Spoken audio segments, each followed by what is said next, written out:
Hello दोस्तों, आप सबका स्वागत है हमारे यूट्यूब चैनल अल्फ़ा ट्रिक पर।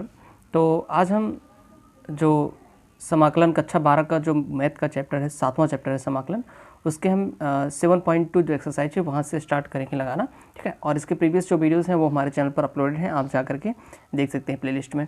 तो देखिए, जो 7.2 प्रश्नावली है इसमें हमें प्रतिस्थापन विधि द्वारा समाकलन करना है। प्रतिस्थापन का मतलब क्या होता है कि हम जो फार्मूला जानते हैं, जैसे कि यहाँ पे अगर हम बात करें, जैसे कि हम मान लेते हैं साइन एक्स का समाकलन हमें पता है कि साइन एक्स का जो समाकलन होता है वो होता है माइनस कॉस एक्स, ठीक है। अच्छा, अगर हमें दे दिया जाए कि साइन 2x का समाकलन करें, तो अब देखिए हमें साइन एक्स का समाकलन तो पता है लेकिन साइन 2x का नहीं पता है, तो इसका समाकलन कैसे हम करेंगे? हम इसी फार्मूले से करते हैं इसका समाकलन, लेकिन इसको थोड़ा सा क्या करते हैं, प्रतिस्थापित कर देते हैं। जैसे 2x को हम प्रतिस्थापित कर देंगे किसी और चर में, तो हम आसानी से इसका समाकलन कर सकते हैं, ठीक है। यही मेथड यहाँ पे लगेगा। जैसे अब हमें इसका समाकलन करना है, तो यहाँ पर हम क्या करेंगे, देखिए यहाँ पे देखिए, इसमें आपको कई सारे अभ्यास करने होंगे, कई सारे क्वेश्चन लगाएंगे, तो आपको समझ में आ जाएगा किस तरीके से यहाँ पे ट्रिक का यूज करते हैं। देखिए, इसका हमें समाकलन करना है, तो हम क्या करते हैं, जो हर में है 1 + x², इसको हम मान लेते हैं t, ठीक है। इसको t मान लेते हैं। तो t मानने से होगा क्या, अभी देखिएगा, जो ये आपको थोड़ा सा जटिल लग रहा होगा, लेकिन अभी ये इसको हम बहुत ही आसानी से सिंपल फॉर्म में बदल देंगे। देखिए 1 + x² को हमने t मान लिया, तो आप क्या करते हैं, दोनों साइड इसको डिफ्रेंशिएट कर देते हैं, ठीक है। ठीक है, तो इसको डिफ्रेंशिएट करेंगे। देखिए 1 का अवकलन क्या होता है, 0 होता है, ठीक है, प्लस x² का अवकलन क्या हो जाएगा, 2x हो जाएगा, ठीक है, और 2x हो जाएगा, और इसको यहाँ पे हम dx कर देते हैं, ठीक। dx = dt।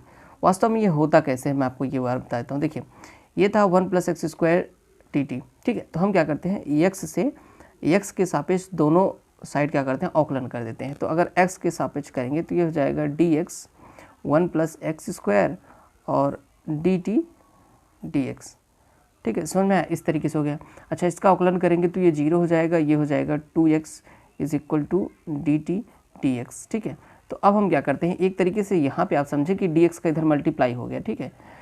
तो 2x dx = क्या हो गया, dt, ठीक। ये चीज़ देखिए, यही चीज़ हमने यहाँ पे लिखी है, ठीक है। तो ये मैं आपको समझाने के लिए लिख रहा हूँ, जब आप शुरू में करेंगे तो आप समझें कि कैसे ये हो रहा है, ठीक है। बाकी आप इसको इस तरीके से लिख सकते हैं अवकलन समझ के, ठीक। अभी देखो यहाँ पे हो गया 2x dx = dt। अब देखो यहाँ पे क्वेश्चन में देखो 2x dx, देखो हमें इसकी वैल्यू मिल गई, कितनी है, dt, ठीक। तो 2x dx की वैल्यू कितनी है, 2x dx की वैल्यू dt है, dt हमने लिख दिया, और डिवाइड में 1 + x² की वैल्यू कितनी है, t।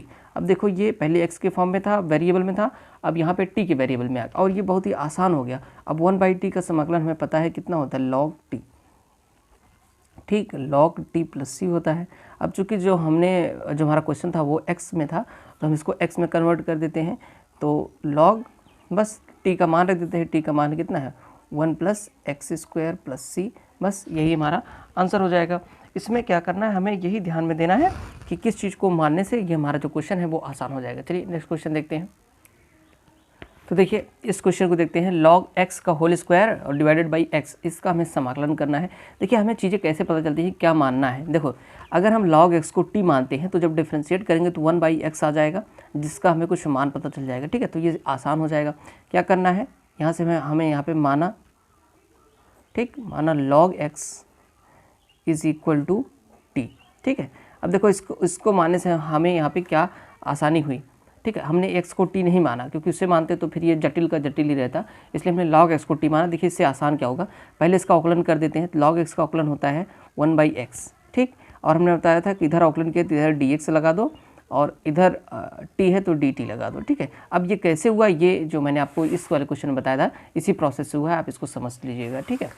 तो यहाँ पे हो गया। अब देखो, हमें यहाँ पे 1/x dx, ये कितना है, अगर इसको देखें, ये चीज़, इसकी चीज़ की वैल्यू हमें मिल गई है dx/x की, ठीक है।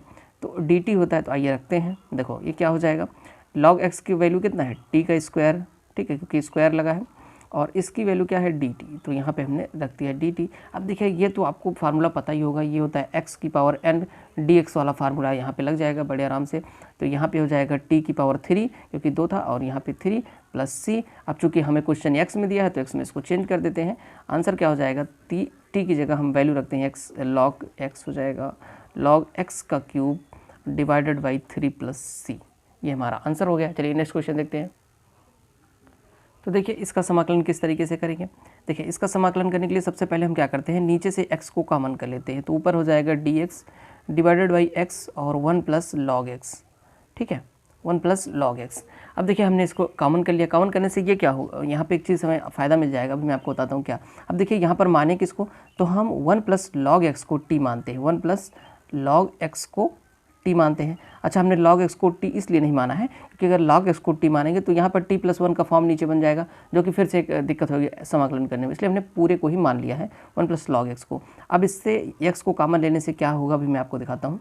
अब देखिए इसको अवकलन अगर हम करेंगे तो एक का अवकलन 0 हो जाएगा और log x का अवकलन हो जाएगा 1/x और इधर dx हो जाएगा और इधर dt हो जाएगा। अब देखिए यहाँ पर dx बटा x की वैल्यू dt मिल गई कि नहीं। dx बटा x की वैल्यू, इस चीज़ की जो वैल्यू है वो हमें मिल गई कितनी, dt। आइए इसका समाकलन करते हैं। देखिए dx बटा x की वैल्यू dt रखते हैं, dt रख दिया और देखो 1 प्लस लॉग एक्स कितना है, 1 प्लस लॉग एक्स टी है। ये देखिए फॉर्म बन गया आसानी से। अब इसका 1/t का समाकलन कितना होता है, लॉग टी होता है।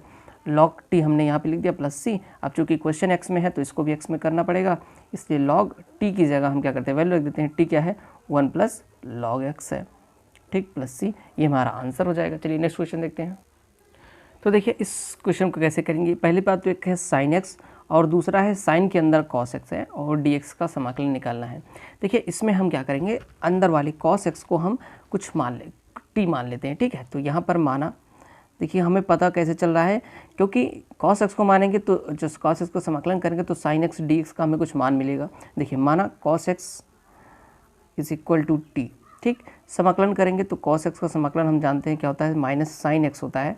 माइनस साइन एक्स यहाँ पे हमने लिख दिया और इधर डी एक्स लिखेंगे तो इधर डी टी हो जाएगा। ठीक है, ये हो गया। अब यहाँ से देखिए साइन एक्स डी एक्स की वैल्यू हमें मिल गई, साइन एक्स डी एक्स की वैल्यू क्या मिल गई, माइनस डी टी। माइनस को हमने इधर कर दिया। अब देखो यहाँ पर अगर आप ध्यान से देखो तो ये है साइन एक्स डी एक्स। इसको एक बार मैं फिर से लिख देता हूँ जिससे आपको समझ में आए। तो ये देखो साइन कॉस एक्स, हमने इस साइन को क्या किया, इधर लिख दिया इसके पास, जिससे आपको समझ में आए कि क्या हम लिखने वाले हैं। ठीक है, देखो अब यहाँ पे हम वैल्यू रखने चल रहे हैं। देखिए साइन कॉस एक्स को हमने क्या माना है, टी, तो यहाँ पे हमने टी लिख दिया, यहाँ पे हमने माना था, इनटू इसकी वैल्यू कितनी है साइन एक्स डी एक्स की, तो आप बताएंगे माइनस डी टी, तो यहाँ पे हम डी टी लिखते हैं, माइनस को हम बाहर कर देते हैं। अब बताइए साइन टी का समाकलन किसका होता है। देखो साइन टी का समाकलन क्या होता है, देखिए जो माइनस कॉस एक्स होता है, ठीक, माइनस कॉस एक्स होता है, ठीक है, माइनस कॉस एक्स होता है, एक मिनट से नहीं, अगर हम D D x of sine cos x करें, ठीक है, यानी कि जो कॉस एक्स का अवकलन होता है वो कितना होता है, माइनस साइन एक्स। ठीक है, यानी कि माइनस साइन टी जो होगा वो किसका समाकलन होगा, कॉस टी का। ठीक है, कॉस टी और प्लस सी। ठीक है, इसको आप समझ लीजिए कि जैसे इतना है तो इतने का अवकलन करने पे इतने आता है, तो इतने का समाकलन करने पे इतना आएगा, बस सीधी सी बात है। कॉस टी हो गया। अब चलिए टी की वैल्यू रख लेते हैं, तो ये हो जाएगा कॉस और कॉस एक्स प्लस सी, ये हमारा आंसर हो जाएगा। चलिए नेक्स्ट क्वेश्चन तो देखिए पांचवा क्वेश्चन आइए देखते हैं। हमें sine a x plus b into cos a x plus b का समाकलन करना है। ठीक है, तो देखिए यहाँ पर करने से पहले देखिए ये थोड़ा सा बड़ा बड़ा लिख रहा है, तो इसलिए हम क्या करते हैं, इसको कुछ मान लेते हैं जिससे कि हमें फार्मूला बनाने में भी आसानी हो जाए। तो हमने क्या किया, ए एक्स प्लस बी को हमने कुछ मान लिया है। ठीक है, या फिर आप पूरे को मान सकते हो या फिर इतना ही मान लो तब भी चल जाएगा। ठीक है, देखो हमने क्या किया, cos a x plus B को नहीं माना है, और वैसे मानेंगे तो भी चल जाएगा, लेकिन हम क्या करते हैं, पहले ए एक्स प्लस बी को हम टी मान लेते हैं। इसका जब हम अवकलन करेंगे तो इधर क्या आएगा, ए डी एक्स हो जाएगा, क्योंकि बी जीरो हो जाएगा, कॉन्स्टेंट है, और इधर आ जाएगा डी टी। ठीक है, ये हो गया। अवकलन करके निकालते हैं, दोनों साइड हमने क्या किया, एक्स के सापेक्ष अवकलन कर दिया है, बस इतना हो गया। ठीक है, अब यहाँ से अगर dx की वैल्यू पूछा जाए तो dx की वैल्यू क्या होगी, 1/a dt। ठीक, आइए यहाँ पे वैल्यू रखते हैं, sign a x plus b का मान कितना होगा, t, cos a x plus B, cos a x plus B क्या होगा, t होगा, और dx की जो वैल्यू होगी, dx की वैल्यू क्या है, 1/a dt। ठीक है, तो अगर हम 1/a को हम बाहर कर देते हैं तो क्या हो जाएगा, साइन टी, कॉस टी और डी टी। ठीक है, इतना हमें समाकलन करना है। अब देखिए इसका समाकलन करने के लिए सबसे आसान तरीका क्या है, कि इसको हम पहले 2 sin a cos a में बदल दें, ठीक है। 2 sin a cos a का फार्मूला होता है sin 2a, तो उसके लिए हम क्या करते हैं, 1 यानी कि 2 से भाग दे देते हैं और 2 से जो हम गुणा कर देंगे तो ये हो जाएगा 2 sin t और cos t, ठीक है, dt। ये फार्मूला होता है किसका, 1 पहले 2a लिख लेते हैं, ये फार्मूला होता है sin 2t का, कितना, sin 2t dt। अब देखिए यहाँ पर एक फिर समस्या आई कि हमें sin t का समाकलन पता है लेकिन sin 2t आ गया, तो फिर यहाँ पे हमें यहाँ पे हो गया, एक बार हमने यहाँ पर माना था, ठीक है, अब पुनः माना, क्या मानते हैं कि 2t इज इक्वल टू कितना है, 2t इज इक्वल टू हमने मान लिया कि ये u के बराबर है, किसके बराबर है, u के बराबर है, तो इज इक्वल टू कितना हो जाएगा 2, देखो इसका अवकलन करेंगे t के सापेक्ष अब, तो 2 dt इज इक्वल टू कितना हो जाएगा du, ठीक है। हमने क्या किया यहाँ पे अब समझ लें t के सापेक्ष हमने अवकलन किया है, ठीक है, तो इतना आ गया। अब यहाँ से अगर हम देखें तो dt की वैल्यू कितना हो जाएगी, 1/2 du, क्या हो जाएगा, यहाँ से इधर लेता है तो 1/2 du हो गया, ठीक है। अब देखिए अब हम क्या करते हैं, यहाँ से इस वाले से स्टार्ट करते हैं, 1/2a, देखो साइन है तो पहले साइन लिखते हैं, 2t है तो 2t की वैल्यू क्या है, u है, dt की वैल्यू क्या है, dt की वैल्यू है आपका 1/2 du, 1/2 को हम पहले बाहर कर देते हैं, ठीक, और du को हम यहाँ पे लिख देते हैं, तो ये कितना हो जाएगा, 1/4a हो जाएगा।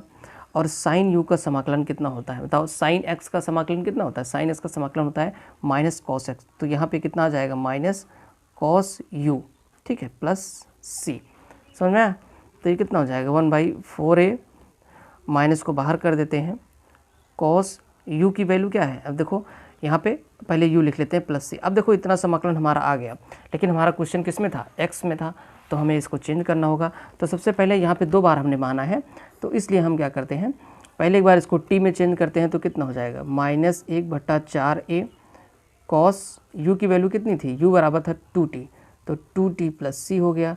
अब चूँकि t से हमें x में जाना है, तो यहाँ पे हम देख लेते हैं कि t बराबर कितना था, ax प्लस b था, तो यहाँ पे हम लिखते हैं 1/4a कॉस 2, और t की वैल्यू कितनी थी, ax plus b plus c, तो ये वाला हमारा ऑप्शन, ये वाला जो है इसका आंसर हो जाएगा, ठीक है। तो यहाँ पे क्या क्या करना था वो मैंने आपको बता दिया है, एक बार ध्यान से आप देखेंगे तो आपको समझ में आ जाएगा, ठीक है।